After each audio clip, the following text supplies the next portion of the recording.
Genesis chapter 45. Then Joseph could no longer control himself before all his attendants, and he cried out, "Have everyone leave my presence." So there was no one with Joseph when he made himself known to his brothers. And he wept so loudly that the Egyptians heard him, and Pharaoh's household heard about it. Joseph said to his brothers, "I am Joseph. Is my father still living?" But his brothers were not able to answer him, because they were terrified at his presence. Then Joseph said to his brothers, "Come close to me." When they had done so, he said, "I am your brother Joseph, the one you sold into Egypt. And now, do not be distressed and do not be angry with yourselves for selling me here, because it was to save lives that God sent me ahead of you. For 2 years now there has been famine in the land, and for the next 5 years there will be no plowing and reaping.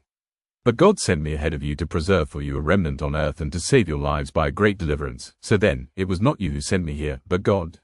He made me father to Pharaoh, lord of his entire household and ruler of all Egypt.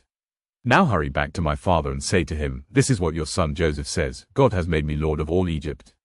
Come down to me, don't delay. You shall live in the region of Goshen and be near me, you, your children and grandchildren, your flocks and herds, and all you have. I will provide for you there, because 5 years of famine are still to come. Otherwise you and your household and all who belong to you will become destitute. You can see for yourselves, and so can my brother Benjamin, that it is really I who am speaking to you. Tell my father about all the honor accorded me in Egypt and about everything you have seen. And bring my father down here quickly." Then he threw his arms around his brother Benjamin and wept, and Benjamin embraced him, weeping. And he kissed all his brothers and wept over them. Afterward his brothers talked with him. When the news reached Pharaoh's palace that Joseph's brothers had come, Pharaoh and all his officials were pleased.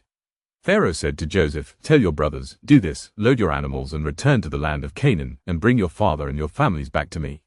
I will give you the best of the land of Egypt and you can enjoy the fat of the land." You are also directed to tell them, "Do this, take some carts from Egypt for your children and your wives, and get your father and come. Never mind about your belongings, because the best of all Egypt will be yours." So the sons of Israel did this. Joseph gave them carts, as Pharaoh had commanded, and he also gave them provisions for their journey. To each of them he gave new clothing, but to Benjamin he gave 300 shekels of silver and 5 sets of clothes. And this is what he sent to his father, 10 donkeys loaded with the best things of Egypt, and 10 female donkeys loaded with grain and bread and other provisions for his journey. Then he sent his brothers away, and as they were leaving he said to them, "Don't quarrel on the way." So they went up out of Egypt and came to their father Jacob in the land of Canaan. They told him, "Joseph is still alive. In fact, he is ruler of all Egypt." Jacob was stunned, he did not believe them. But when they told him everything Joseph had said to them, and when he saw the carts Joseph had sent to carry him back, the spirit of their father Jacob revived. And Israel said, "I'm convinced.